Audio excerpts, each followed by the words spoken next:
Prithvi Shantirantarikshagam Shantir Dyav Shantir Disha Shantiravantara Disha Shantiragni Shantir Vayu Shantiraditya Shantish Chandrama Shantir Nakshatrani Shantirapa Shantiroshadaya Shantir Vanaspataya Shantir Gau Shantiraja Shantirashva Shantir Purusha Shantir Brahma Shantir Brahmana Shantir Shantireva Shanti Shantir Me Astu Shantihi.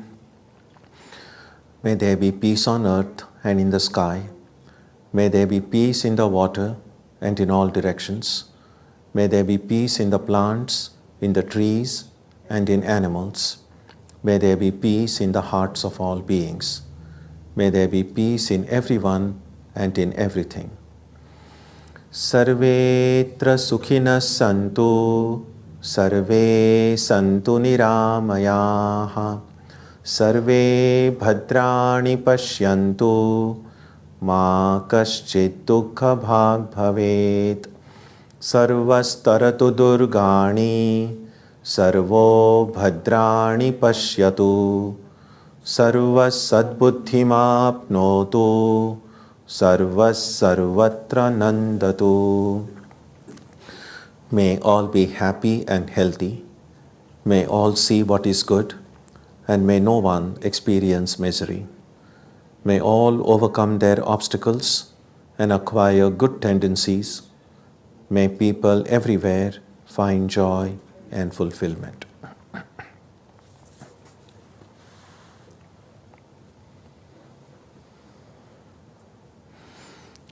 Let us now spend some time touching the center of peace and joy in our hearts. A good way to begin the practice is to withdraw the scattered energies of the mind and bring them to rest on one point. That point can be our own breathing.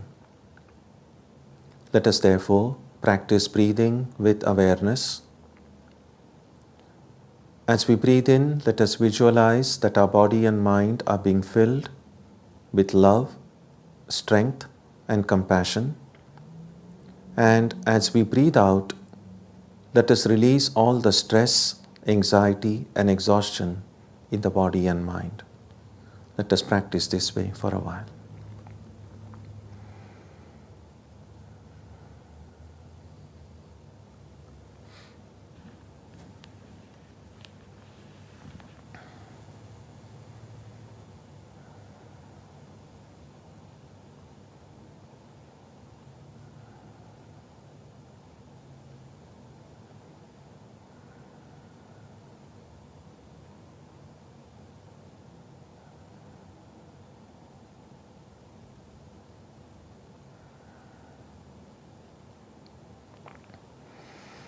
Let us now turn our attention to the region of our heart.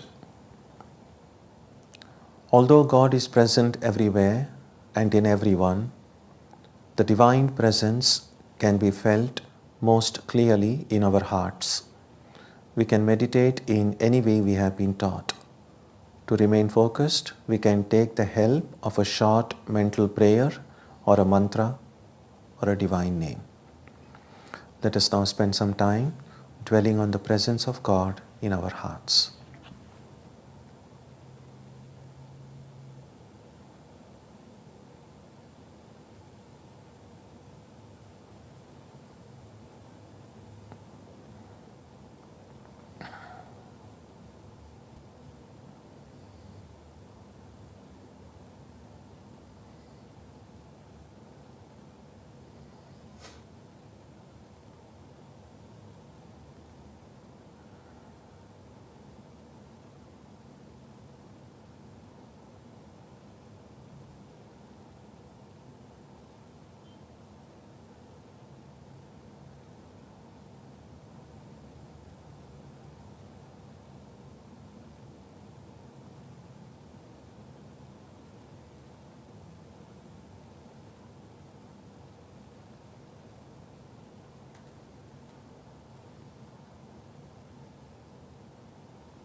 Om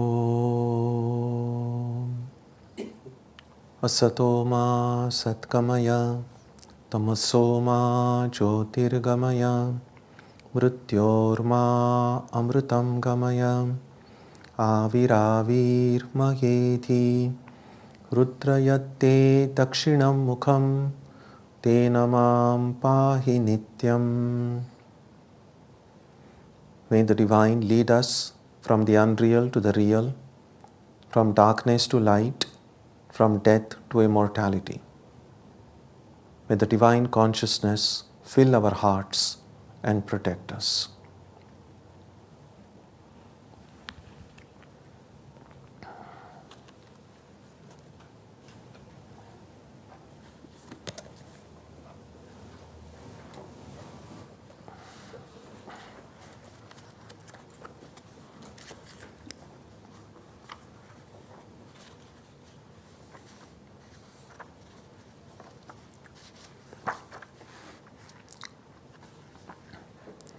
The first two verses of chapter 15, which we saw last week, describe this world of ours which we experience in the form of an imagery.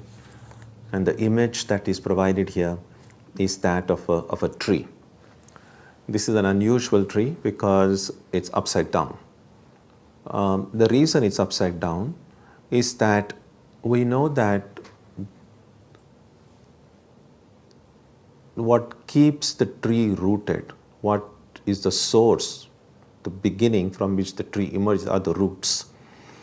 And oftentimes, this creation, as it is, we always think about the source, and that's just the human way of thinking. There is no reason in infinite space, above and below really are relative terms. There is no above or below in infinity. But even then, just our human way of thinking, when we think about God, when we think about divinity, when we think about the Supreme Being, we invariably look up.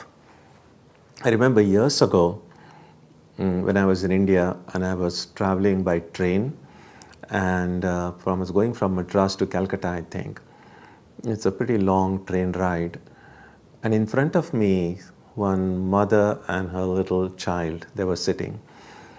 And as children are, the little boy was quite talkative. And so as the train was moving, he looked at the trees outside of the window. And so I don't remember exactly how that topic came. And his mother was explaining to him something, that who made the trees? And she looked up above and said, well, God made the trees. And then the boy said, why is God above? Of course, mother clearly didn't have any very philosophical answer to give to that. Well, why is God above? I mean, what will any of us say if someone asks that question? But what the little boy said afterwards was very interesting. And I'm just being a witness. I'm not participating in the conversation, but I'm just in front, so I couldn't help but hear what the little boy was saying. And he said, God is not above. He said, God is below, in underground, and he is pushing the tree up, and that's how the tree comes up. And you've got to admit, it's pretty logical. Why would the little plant, how does it become big?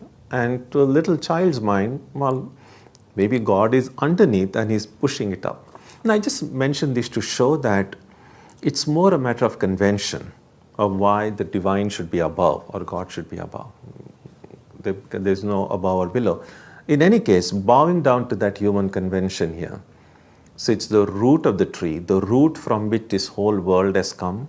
Since we think of it as above, this is an upside down tree. The roots are up above, and then the main stem, and then the first two verses we saw, the imagery, how the branches of the tree are all these created beings, both animate and inanimate, and how this tree is nourished by the three gunas, sattva, rajas, tamas, which are the ingredients of nature, material nature.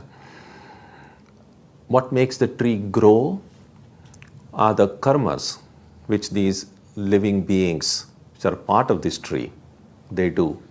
And the results of those karmas, are the fruits of karma, are the different fruits that grow on this tree. Some of them sweet, some of them bitter. So that's the imagery that we saw in the first two verses. So today we'll take a look at the next two verses, 3 and 4. So let's chant together. Na rupamasyeha tathopalabhyate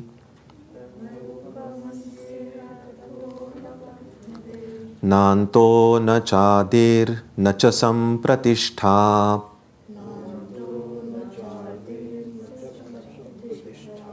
ashvatthaменam suvirudhamulam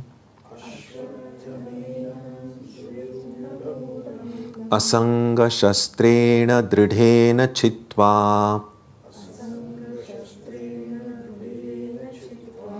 tataf padam tat parimargitavyam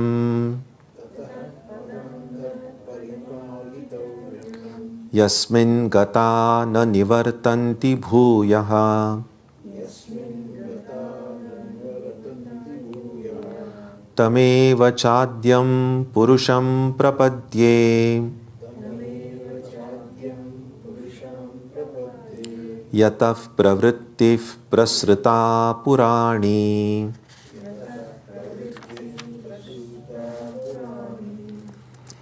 Its form as such is not experienced here, nor its end, nor its beginning, nor its continuity. Having severed this deep-rooted Ashvattha tree with the strong weapon of non-attachment, one should next seek that goal, reaching which they do not return, saying, I seek refuge in that primordial Purusha from whom this eternal process has sprung. It's a very, very profound couple of verses, and let's take a look at it phrase by phrase. So, this tree of creation that we encounter every day, its form as such is not experienced here.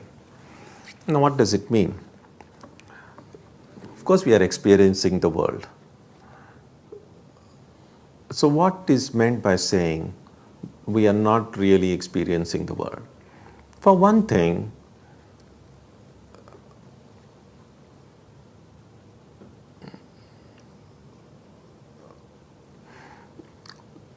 we are experiencing the world, but we are not really experiencing the world in its totality, obviously. I mean, let's unpack the word world itself. We use the word world so often. What do we really mean when we use the word world? We say, in the world, this is happening, or world. And, it's in various contexts we use the word. Now, I think some of the cosmologists and astrophysicists might think about the world in terms of planets and galaxies and the solar systems and that world. But many times when we use the word world, we are not even thinking of that world. Usually we mean, most often we are not even thinking about our own solar system. Oftentimes we are not even thinking about the entire planet Earth.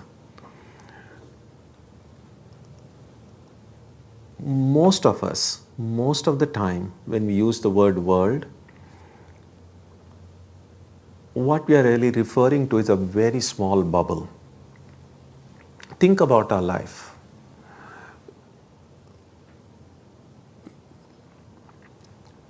In the course of a day, there are some relatively fixed number of people we see in our lives.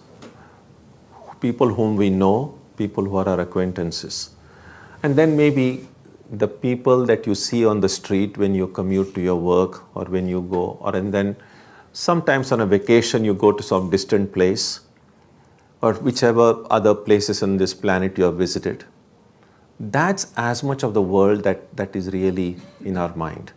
And occasionally, of course, when you see the news on television or hear about it, oh, in Syria this is happening and so on.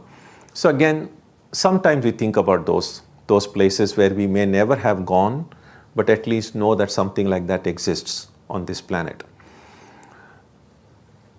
So most of the time, when we're thinking about the world, we're really thinking about these limited number of people, limited number of places, limited, depending on how limited our exposure to these ideas is, that's all that we are referring to. And so none of us is familiar with the form of the world in its totality, physically not possible. But it's not just the physical impossibility of recognizing this entire creation. It's also the question whether the world has any definite form. Is it possible for us to see anything at all as it really is? What does the process of seeing mean? If everything that we see, well, how does knowledge come? Well, all the sensory impressions from the world are picked up by our senses, our eyes, ears, and so on. They present those sensations to the mind, on which impressions are made. So that's called samskara. Most of the time when we speak about knowledge of the world, knowledge is nothing but labeling. Knowledge is nothing but kind of pigeonholing. It's like this. I open my eyes, I see an object. So that object, so my eyes bring that sensation, present it to the mind, and an impression is formed. Now my mind, it has to be it's like a search engine is much faster than Google. What the mind really does is, here is an unfamiliar object. It just scans all your samskaras. And then maybe you have one pigeonhole in the mind called animal. And then he said, yes, this is an animal. And then there is a subcategory in that. Maybe you have seen a dog somewhere and this impression matches that. Then you say, oh, this is the dog. And then you have the knowledge, oh, this is the dog. Now, how did that knowledge come? So it's not simply that my eyes see it and I know it's a dog. What has happened is eyes have presented that sensation to the mind, an impression is formed in the mind has tried to match that impression with the pre-existing impressions in the mind. When it finds a match, then it says, oh, this comes under the category of a dog, and I call it a dog. Sometimes I may see an object and the mind may not find any match in it. And then we say, so I just have a very general knowledge, this is something, but I'm not able to find any subcategory because that match doesn't exist. And then we say, well, I don't know what it is. Or sometimes the mind may file it in a wrong place, in a wrong pigeonhole. So maybe it's a donkey and somebody mistakes it for a horse, let's say. Now that is still knowledge. A knowledge, but that's like a false knowledge. But it's still a knowledge, nonetheless knowledge, but knowledge which can be, upon verification, is proved to be wrong. So the process is same. I see an object, my mind mistakenly pigeonholes it in a different thing and thinks, oh, this is that, until someone comes and corrects me. So, the world that we encounter, the knowledge of the world that we have, is nothing but matching the impressions that are made with the pre-existing impressions. That's all it is. The world that we see is not seen as it exactly is, because it's coming through so many filters. First of all, it's the senses, then the mind, and then the mind matching all this, and then I'm reacting to it. Which is why what we see outside is, suppose the world is an unknown category called X. What I'm really seeing is not X, I'm seeing X plus my mind. And so what I see is colored by the lens of my mind.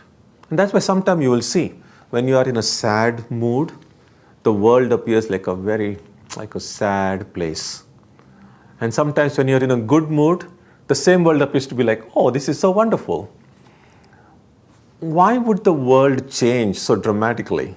Nothing has changed, because at this very moment you are seeing it as a wonderful world, maybe your friend is seeing it as a terrible world. And apparently if you are living in the same world, there is no reason why you should have two different perceptions of the world. So really what we are seeing is a color of a mind. So that's a second reason why the form of the world as it is not really clear to us. A third reason why its form is not experienced here as it is, because it's continuously vanishing. It doesn't last. First of all, as I said, as our moods change, the world changes its color. There are times when this world totally disappears. When you fall asleep, this world is gone. Some other world has come in its place. And then that world, the dream world which you live and experience, vanishes when you wake up. And then this world vanishes when you sleep. So what is the form of this world when you are asleep? In fact, in Vedanta, sometimes they even ask the question, does this world exist when you are not experiencing it? We might be tempted to say that, well, I may be asleep, but others are experiencing it.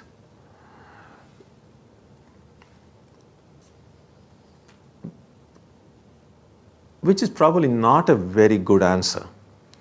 Because think about your dream world. Does the dream world exist after you wake up? Because you have woken up, not everybody in your dream has woken up. So you will have to, if you want to be consistent in your way of thinking, then you will have to say, well, the dream world still is there, but just because I have come out of it, I am not able to see it. But others in my dream are continuing to see that world. But that's not what we believe. What we believe is, when I wake up, that's the end. The dream world has disappeared, vanished, total destruction. So it's only an illusion to then think that when I sleep, this world somehow mysteriously keeps on continuing. Now that's a thing to think about. That in Vedanta, they call it Ajnana Satta. Means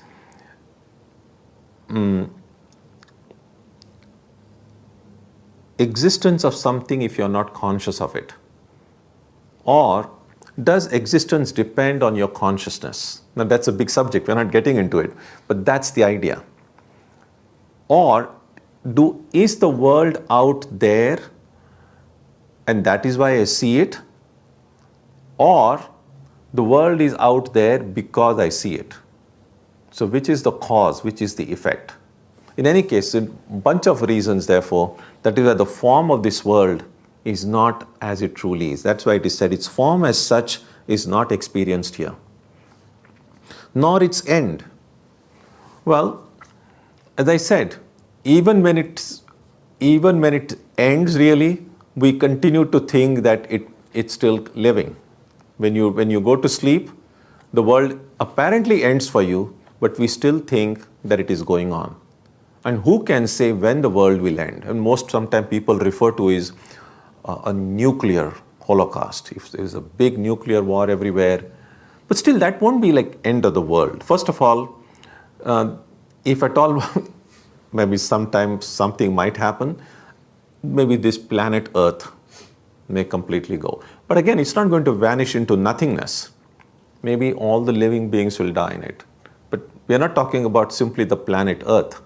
So none of us knows when it will end. None of us knows when it began. And none of us knows where it is rooted. Continuity means where is this world rooted? And there is always this question about how did it come? From where did it come? So the world in which we live, on which our entire life is based, is a total mystery. Sometimes people tend to think that, oh, God is a mystery. Who knows whether God exists or not? But we don't have any doubt about, well, the world is very much there. But actually, come to think of it, the world is not any less of a mystery than God. Don't be too sure about the existence of the world, even while you doubt the existence of God. In fact, Vedanta therefore says, the only existence you can be absolutely sure about is your own existence. Other than your own existence, you have the right to doubt the existence of anything other than yourself. Why is it that I cannot doubt my own existence? What do you think? Is it possible to doubt one's own existence?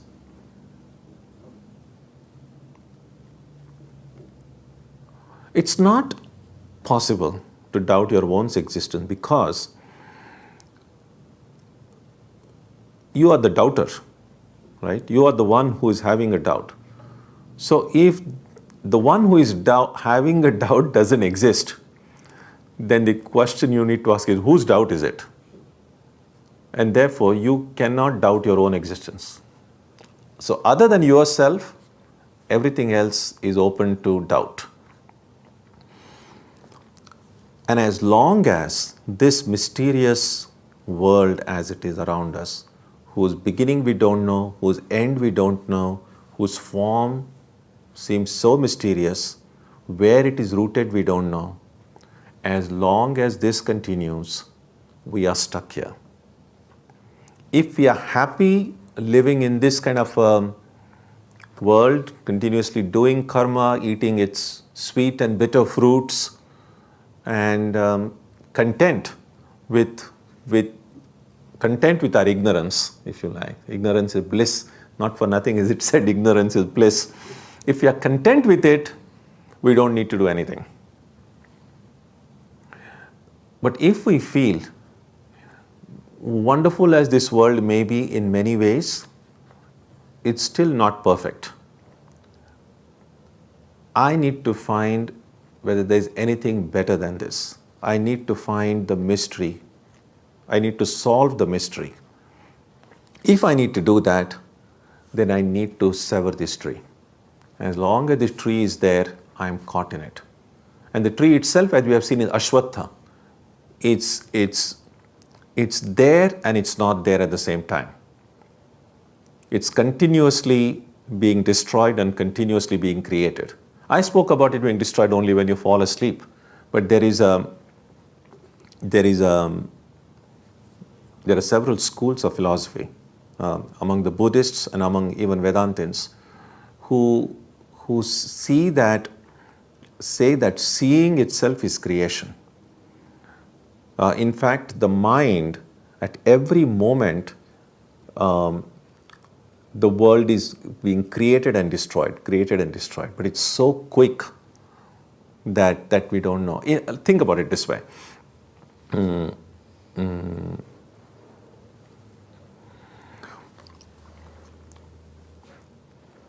According to yoga psychology, although we might think that, for instance, I'm looking at this object, and this seems to be like I'm seeing it continuously. So if my perception of this were to be put in a form of a graph, because it is continuous, one would think like, well, it's a straight line. It's an unbroken straight line. But actually, no. All perception occurs in a form of waves. So there is this, every moment, the mind also is like boom, boom, boom, boom, boom. It's kind of continuously impinging on our consciousness, this sensation. But because it is so fast, it is so quick, we have an illusion of continuity. It's a little bit like when you go to watch a movie. Of course, nowadays everything is digital. But if you saw the old style, you had this kind of film rolls, and everything is a kind of a separate photograph. And then you move those series of photos with a certain speed, then you have an illusion of continuity. But there isn't like any movement occurring there. They are just series of still photographs which are being moved in a fast way. So this is a little bit like that. So even when we meditate, for instance, when we meditate and we are asked to visualize our chosen deity, our Ishta Devata in the heart, but that's what is happening there. At every moment, the form of your Ishta, even when it appears in your heart, it appears and it goes, it appears and it goes, it appears and it goes. But you kind of keep on holding on to that image, holding on to that sound, and then it seems to steady after a while. But it's still, as long as the mind is continuously jumping, the images are also like boom, boom, boom, it's continuously being hitting. And that's why I actually think about it this way. When you watch television or something for a long time, so if you're just watching for say 5 hours, if you're sitting before a television set watching something, at the end of it, you should have felt rested, right? Because you're not really doing any physical activity. You're just sitting there, maybe having popcorn or chips or something and watching an enjoyable movie. But at the end of it, if you watch for a long time, you will be exhausted. The reason is all those sounds and images are continuously being bombarded on your whole system. And so it can produce a lot of kind of mental exhaustion. And think about it this way. At the end of the day, from the time we wake up in the morning, and we are just continuously taking in all these sights, sounds, smells, and the mind is so busy processing every impression, it has to go on matching it, trying to make sense of what's going on around us. And the mind has no rest. Even when you fall asleep, dreams come, then the mind is even more active, creating these images in your dream. The only time the mind has, let's say 95 or 98 or 90, okay, not more than 90. 98% of the mind, you could say, has rest is in your deep sleep. But even in deep sleep, your 100% of mind is not at rest. So the mind, there is a kind of the mind is still jumping a little bit, it's very subtle, which is why that experience of ignorance and experience of bliss that occurs is because slight movement of the mind, even then. Most perfect rest we can get in a really good meditation. So, a meditation which borders on a kind of samadhi, that's the time when the mind has come completely still. There's not even that subtle movement as we see in deep sleep. And that's why Swami Brahmananda and others, we read in our books that those who meditate well do not need as much sleep as those who don't. So a lot of our sleep is needed because the body and mind do get exhausted. So it's not just the physical labor and the intellectual labor that we do that exhausts us, but just processing all the sensory information itself is very exhausting. So we need, if we are not happy with the way things are, if we see that this world is a mystery and I cannot live happily not knowing what's going on, then I need to cut this tree. That's why it is said, having severed this deep-rooted, it's very deep-rooted because we have been in it for God knows how long, how many lives, how many births we have been here. And that's why we know changing our habits is so difficult. The reason is everything has become deep-rooted. And we know the longer and stronger a habit we have, the more difficult it is to change it. And so this way of understanding the world, the way of understanding ourselves, the way we think about everything has been with us not only in this life, but in all of our past lives. So it's a very deep-rooted habit. And that's why we need not get very discouraged if when we read in the Gita a different way of looking at ourselves, a different way of looking at the world that we tend to forget so often. When we are reading it, it seems to make some kind of sense, but then we just go out and then we forget about it until next Wednesday. So it's understandable, but that's the whole point, that can I find a way of to try to remember this more often. Because only if I make a conscious effort to change the way I think, it's not going to happen by itself. And so practice becomes very essential. Having severed this deep-rooted Ashwatha tree with a strong weapon of non-attachment. So the main hurdle is attachment. Why would I want to cut a tree?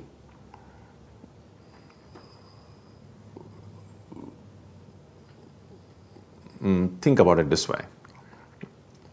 Suppose you have a tree in your backyard, which you ate some fruit from it, and then you once, maybe that fruit was like rotten or not good or extremely bitter, there's something wrong with it, and you felt terribly sick, and then, for a long time you suffered. Then you say, this tree is worthless, it produces all this terrible fruit, I'm just going to cut it.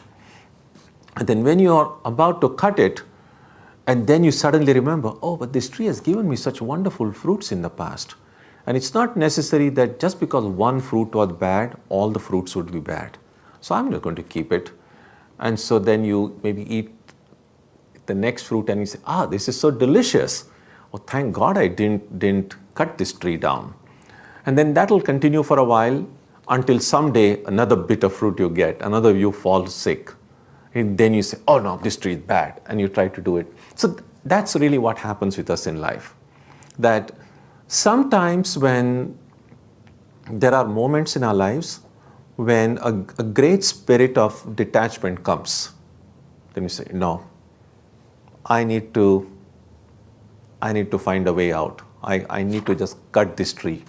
But the moment you want to do it, then the mind says, but why do you want to cut it? There's some wonderful things and so on. And then you don't feel like doing it. So that's the attachment is the thing. So let's read this. With the strong weapon of non-attachment, one should next seek that goal, reaching which they do not return.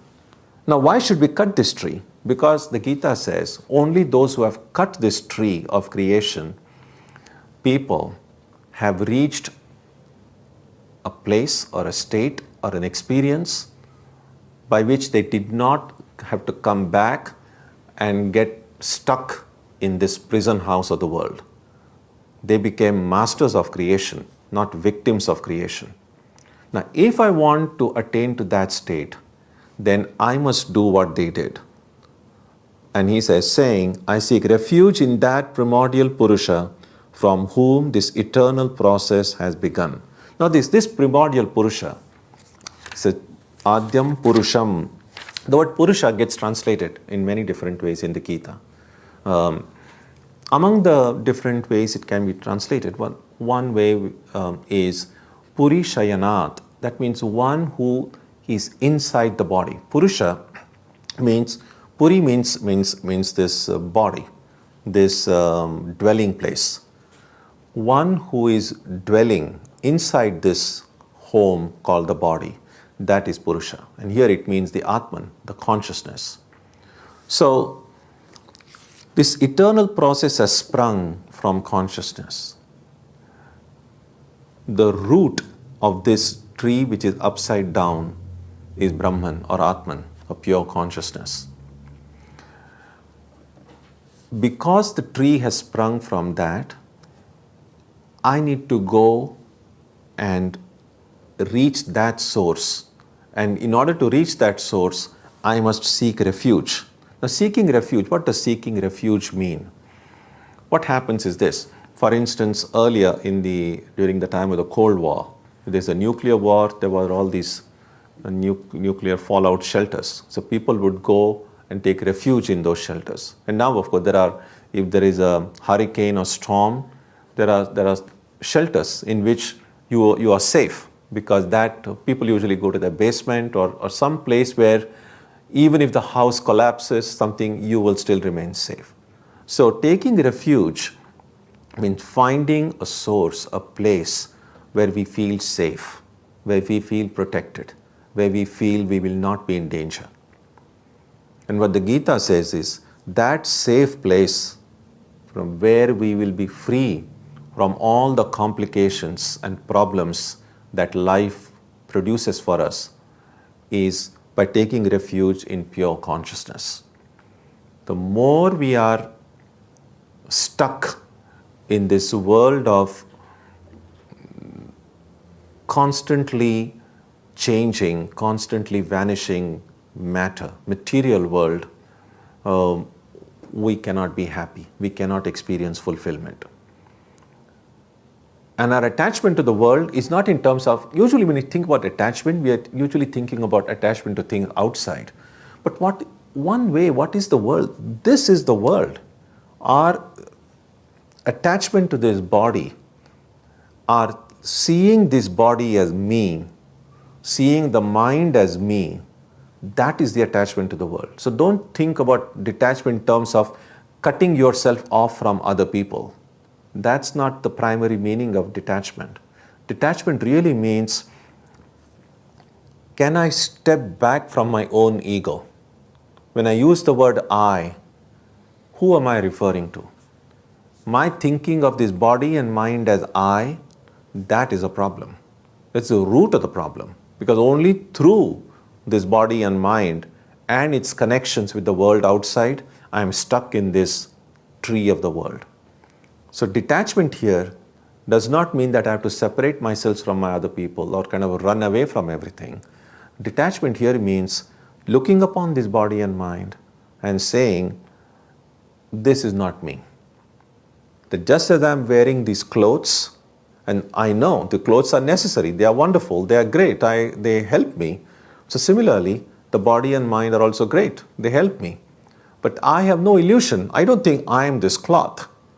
So I should not think I am this body. The body and the mind are also clothes, and I am wearing those clothes. So separating myself from my body and mind in this way, recognizing that they are different from me, I will be able to protect myself from all the problems and the dangers that this world gives. That does not mean that I have to leave the world and go. It simply means recognizing who I truly am. That is the true meaning of detachment. That is the meaning of, once I know that I am the Atman, then this tree can be cut from its root. With the root of this tree, what is the root of this tree? The root of the tree is ignorance. If I knew and remembered I am pure consciousness, I'm never going to look upon this as me. So my seeing the body and mind as me is the problem. And that problem has occurred because I've forgotten that I am the Atman. Once I know I am the Atman, the body and mind don't disappear. I see them, they are wonderful. I go about carrying out all my duties and responsibilities in the world.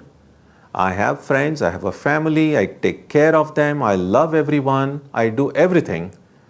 But deep down, I know that this is not me. So one who is able to live like this in the world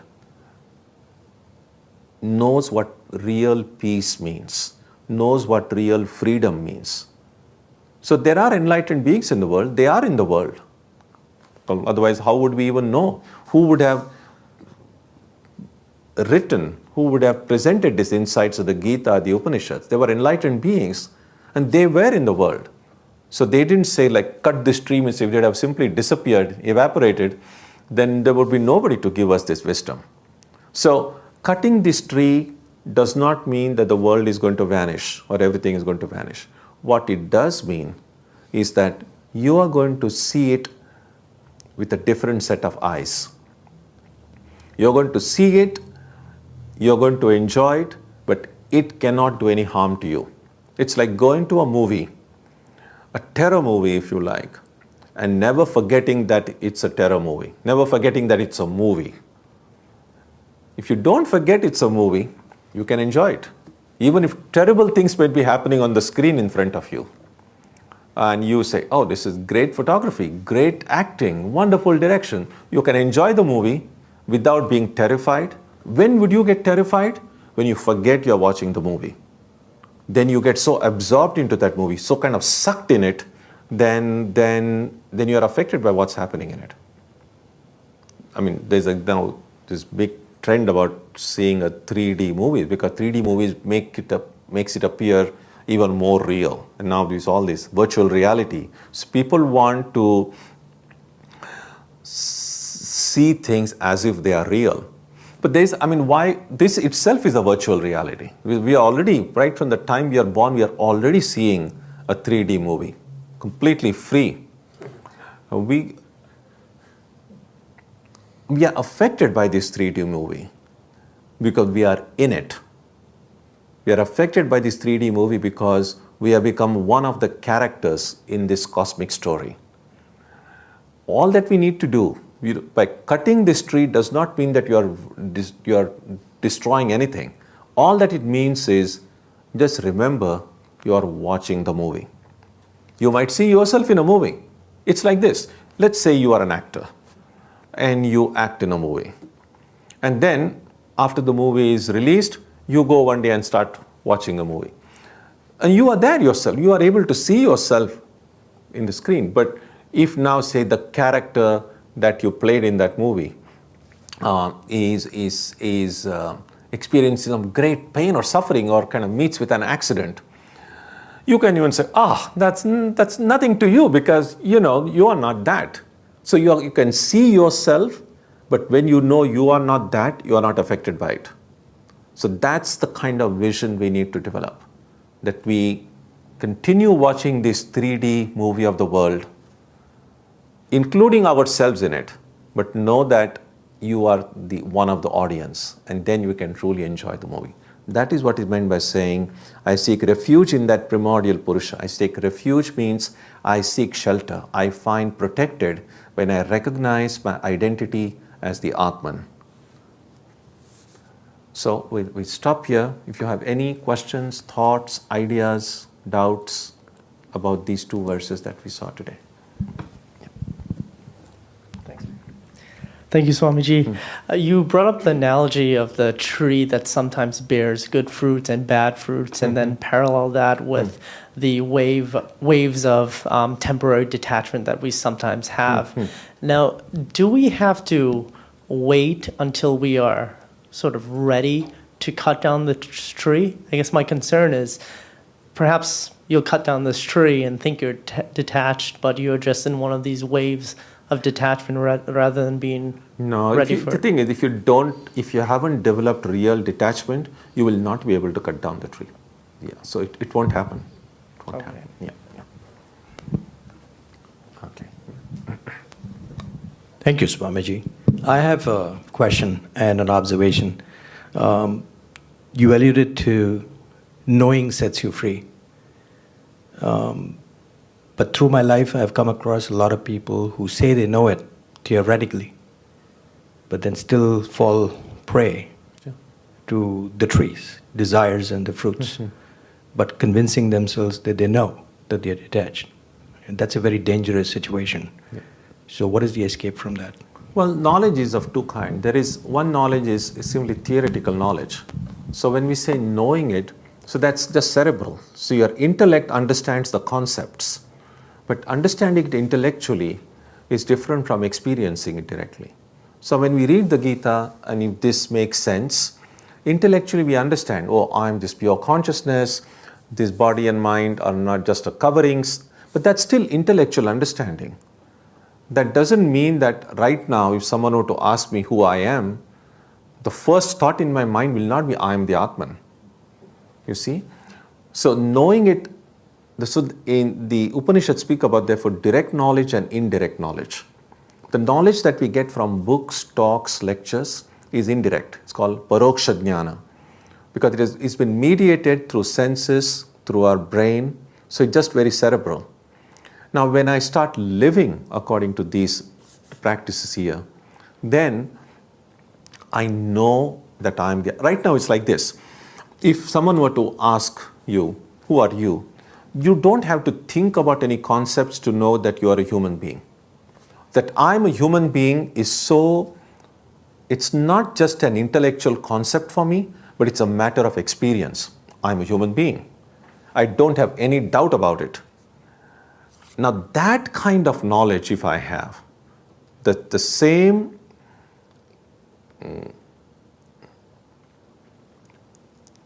intensity, the same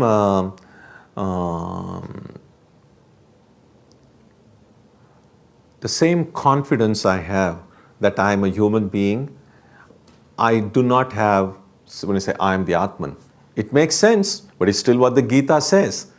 But the way I do not have any doubt that I am a human being, I do not feel that I am the Atman right now. So what the knowing there really means, direct knowledge would mean, I know I am the Atman, not here, but through experience. When that would happen, then this all detachment, etc., all these problems will not come.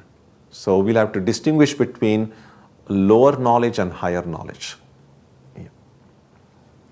Srikant? Okay, yeah, do that. So Swamiji, so if we are the witness and we look at our mind and our body as being separate from us, then the mind undergoes a lot of modification. So it could become sad, it could become angry, it could become a variety of different emotions that are just natural for the mind. And so so if our mind undergoes those changes, then if we still try to maintain the witness, the attitude of the witness, what does that mean? Does that mean that when we go through those different modifications that we're not as affected as we would otherwise be? Yes, you will not be as affected. Not only that, you will know what you should do. Sometimes you will see that, say when a friend is passing through a difficult phase, and a friend of yours, let's say, is passing through a difficult phase, and the friend comes to you for advice,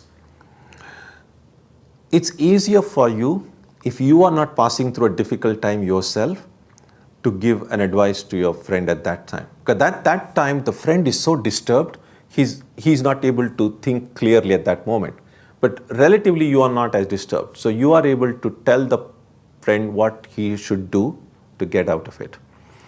Oftentimes what happens is, when I say that I am disturbed, then how can I know what to do? Because I'm already disturbed. So if I'm able to separate myself from, when I'm able to objectify myself, that I'm not the body and mind, I'm able to see the mind as disturbed. But because I have kind of created this space between me and the mind, I don't necessarily always then need to go and ask somebody else, because that distance from my mind gives me enough objectivity to be able to then deal with it more intelligently. So even enlightened beings, they sometimes become sad, they sometimes become happy, but they know exactly what they should do so as not to be overwhelmed by those emotions, which we cannot because we are kind of stuck with it. Okay. Yeah. As a follow-up question, so does that mean there's a portion of the mind that you keep separate in a sense, because that you're keeping separate that basically holds strongly onto this idea of being a witness, and so then you can kind of, I guess, find refuge in that particular part of the mind, and so the rest of the mind doesn't take over. Exactly, you said it. So the mind is kind of already gotten divided. I mean, look at it this way. It's possible to say that in sociology, sometimes they will use the term alienation. And it's possible to understand our inner problem as a form of alienation. I mean, some people are alienated from the world, they are alienated from their work, and so on. But there is an inner self-alienation also have occurred.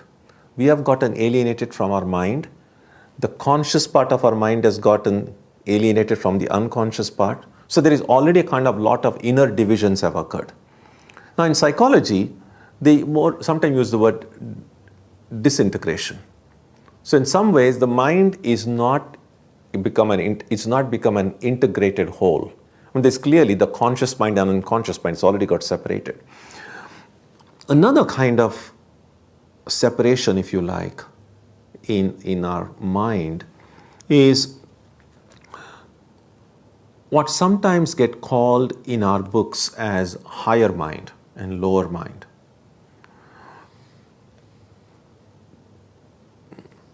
Think about it this way, that sometimes the dilemmas that we experience in life, especially in our spiritual struggles, is not necessarily with something outside, it's really inside. There is the part of you which says, go now, it's time for meditate and pray. And then other part says, oh, I can do it later on, let me just rest a little bit, I can. Now, both these things are coming from the mind. So there is one part of the mind which wants to pull me up and says, this is your duty, this is good for you, do this. And the rest of the mind is like, no, I can do. So that part of the mind which has acquired a measure of clarity, a measure of closeness to the spiritual ideal, that would be the higher mind. And the rest of the mind is kind of still lagging behind. That is why this verse in the Gita, Uddharet Atmana Atma Uddharet, what is that verse? I'll just say the English translation, the raise the self by the self. Now that really, if you take it literally, wouldn't make sense. How can the self raise itself? How can the subject and object be the same? Now, although the word self is used in the Gita, it really means the mind there from the context. So raise your mind by your mind. So unless the mind has gotten a little bit divided, so it's the higher mind that has to raise the lower mind. Now, the very fact that we find it worthwhile to spend the time to study the Gita, that you come to the Vedanta center, that you pray, that you meditate, it already means that there is a higher mind active in you. Now that higher mind which has already become sensitive to the spiritual ideal, it is that mind's burden then to kind of pull the rest of the mind above. That's the way to do it. And external help that we will get is helpful, but there is only so much that outside help can do. That's why they say you can take a horse to water, but you cannot make a horse drink. That's kind of a very cliche-ridden thing, but that's so true. So everything in the world, there'll be books, there'll be teachers, there'll be guides, there will be friends, they'll all want to help you. But the final thing that you will have to do it yourself. And yourself would mean that higher mind yours should get enough strength, inspiration, insight, wisdom from whatever sources are available to us, and then kind of pull that lower mind. And eventually, the idea is this, that higher mind should gradually transform as much of the lower mind into higher mind, until a time will come when there will be only higher mind. And if there is only higher mind, then you don't need the adjective higher, because when higher is higher only if there is something lower. Then, so that's the time the mind will be completely integrated. And that's in an enlightened being, these divisions don't exist. In an enlightened being, the mind has become one full whole. Okay? Yeah. I think my question is similar to the kid's question you said. The analogy says that it is already upside down tree. What do you mean by deep rooted in this? Like, is the root upside or root is below? It is already easy to cut because it is already upside down. Which one? The tree. What do you mean upside down? It's easy to cut. Just so the roots are. I mean, again, that's what I said. Because we are familiar with trees only with roots in the ground, it just feels like it's going to be difficult. I think it will probably be more difficult to cut. I think the tree in the ground is easier to cut, as you saw last Saturday. Yeah. We have a question online. How does desire relate to this detachment? Who has asked the question? Ralph Stewart. Achha. What is it? How does desire relate to this detachment?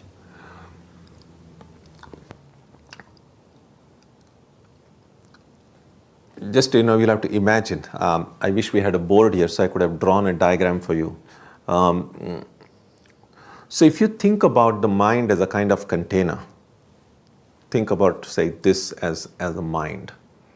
And at the bottom of this container are impression, the samskaras. And let's say this is this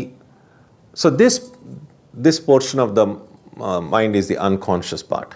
And above this is the conscious mind. Okay, so it's a larger container than this, but this is the unconscious part. All the samskaras are in here.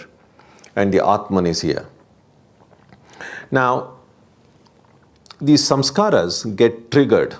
How does desire arise in the heart? So let's say you have eaten, say, tiramisu somewhere, and you love tiramisu. So you have a tiramisu samskara here, okay? And then next time you go to a friend's place and a friend says, oh, would you like to have tiramisu? So as soon as you hear the word tiramisu, this samskara gets activated. And it comes up, just like a container with boiling water, the bubbles will start coming up slowly. So this samskara comes up in the form of a desire. And only if as long as it is in the unconscious part, we don't even know it's there. Only when it comes above in the conscious part of the mind, then we become aware of that desire. So say, oh, I would like to have tiramisu. So that's the desire that comes. Now, my will, in Sanskrit it's called ichha shakti. My willpower has to go and grab that desire. So when my willpower grabs that desire, then that becomes an intention, sankalpa. And then that produces action, because then I say, oh, this desire comes, I grab the desire and I say, now let me go and open the refrigerator, take out the tiramisu and then start eating. So desire, will grabs it, becomes an intention, then that leads to action, and then you enjoy it, that's the fruit of that action.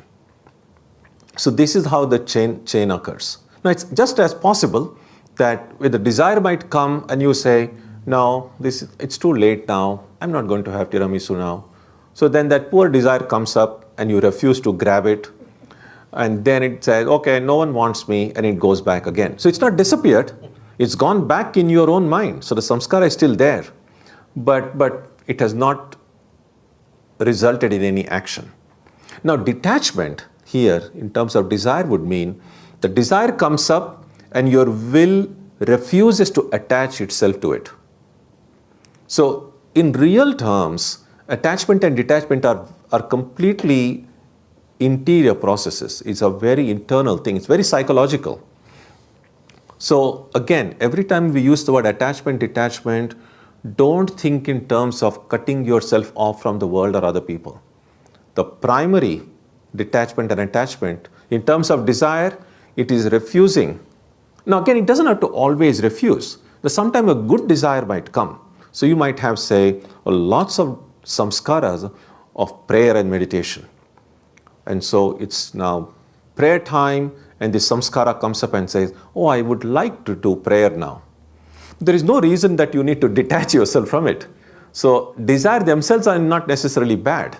So if it's a good desire, grab it, convert it into action, go and start praying. But if it's a desire which you find that, well, it's not that important, or it's something maybe the doctors have told me not to take sugar, and so I should try to avoid. So even if a desire for some sugary stuff comes up, then I should have the strong will then to say no to it. So that's how desire and detachment are connected. Yeah.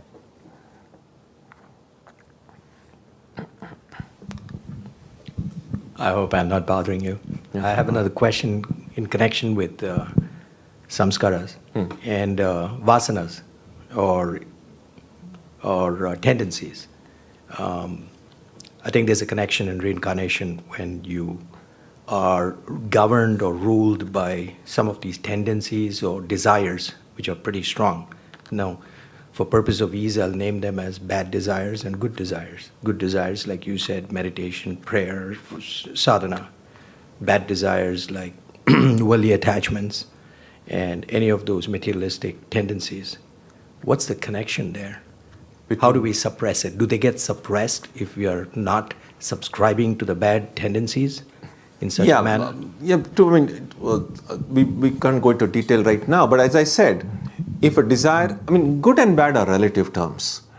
So I would say that anything that makes you strong, physically, mentally, doesn't necessarily have to be only prayer and meditation as good desire. Say, I would like to go and take good exercises every day. Let me go swimming because it'll keep me healthy. But that's a good desire. It may not be directly connected with meditation, but that's still not bad. So I would say, in general, definition of good and bad would be, at least from a Vedantic standpoint, anything that makes you strong, physically, mentally, morally, emotionally, is good. Anything that makes you weak in any of these ways is not good. That's a kind of a very general definition. So if what is not good for you, if a desire which you find is going to weaken you in some way comes up, you must have the willpower to say no to it. Now when you say no to it, it doesn't disappear, it goes back. Now the general principle is, the more often you say no to a desire, the weaker it gets. The more often you say yes to it, the stronger it gets. And not only, when you say yes to it, you're also multiplying it. It's like if I just had one impression of tiramisu and I said yes to it and I had a tiramisu, now I have 2 impressions. So the probability of that desire coming up is already doubled. So every time you say to it, you are increasing the number of impressions and you are strengthening it. Every time you say. So essentially what we need to do in spiritual life is, desires will be continuously coming. Vasana means desire. Now desire in itself is not a problem. The problem is what the the decision of the will, what desires the will chooses to grab or attach itself to, and what desires the will detaches itself from. So if the will is strong and wise enough to choose the right kind of desires and detach from the wrong kind of desires, then those weakening desires will become weaker and weaker and weaker and weaker. When they become weak, then it's easier to get rid of them. But when they are very strong, it cannot. So always the first process is weaken them, and then you destroy them. And then of course the different yogas, whether it could be done through power of knowledge in Jnana Yoga, through bhakti, through devotion, God's grace in Bhakti Yoga, and so on. So there are different ways of doing it, but I think always you need to weaken it. Even when they have to build a dam over a river, when there is a very strong current of water, you can't. How are you going to build a wall when the water is flowing with such tremendous speed? So sometimes what they'll do is they'll kind of divert the water in another direction, and when the flow here becomes less, then you can build a wall. And once the wall is built, then you let it, and then your kind of a dam will be created. So similarly, in the beginning, when the desires are very strong, you can't go and destroy them. It's not possible. So first of all, you need to weaken them. And how do you weaken them? Well, if the desires are continuously going to come up in the mind, then what I can do is, at any given moment, the mind can spring only one desire. So if I give the mind good desires to play with, it will not have time for the weakening, the bad desires, so to speak, for it to rise. It's like this: if a little child is gotten addicted to games and been like playing games like 10 hours every day, and suddenly the parents say, no more games from tomorrow, it's not going to work. The child has gotten addicted to it. So what do? So one way would be, why don't you now tell the child, continue playing games, but these are the games we will give you. So maybe the child was playing some very game, a lot of games are very violent games, and you don't want little children to be influenced by it. And so you say that, not that you stop games, let me give you these other games, which maybe, there are a lot of other constructive video games also. So that's the way to go. So similarly with desires. So try in the beginning to substitute the desires that take you away from your goal of life with desires that take you toward your goal of life. And that's, I think, the way to do it. Okay, so we will stop now since it's getting late. So we'll continue. Next week when we meet, we will do verse number 5.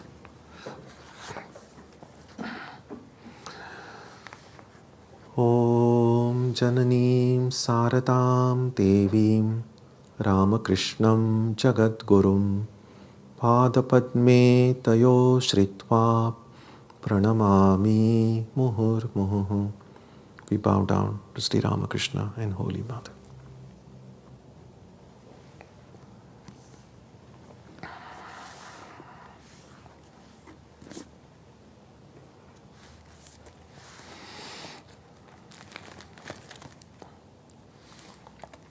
On Sunday, our subject for the satsang will be 2 phases.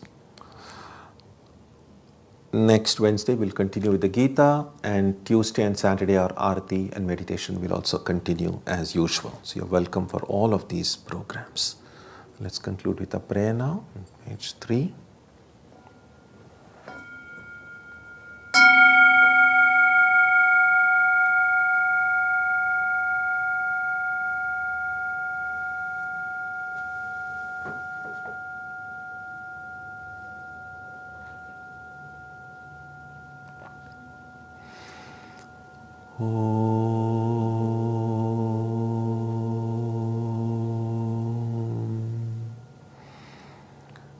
May the Divine Being, who is the Father in heaven of the Christians, Holy One of the Jewish faith, Allah of the Muslims, Buddha of the Buddhists, Tao of the Taoists, Ahura Mazda of the Zoroastrians, the Great Spirit of the Native Americans, and Brahman of the Hindus, lead us from the unreal to the real, from darkness to light, from death to immortality.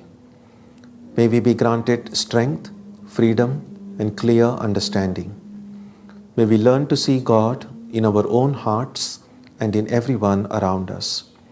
May God bless us all and fill our hearts with gratitude, grace, and love. Om Shanti Shanti Shanti. Peace, peace, peace be unto all.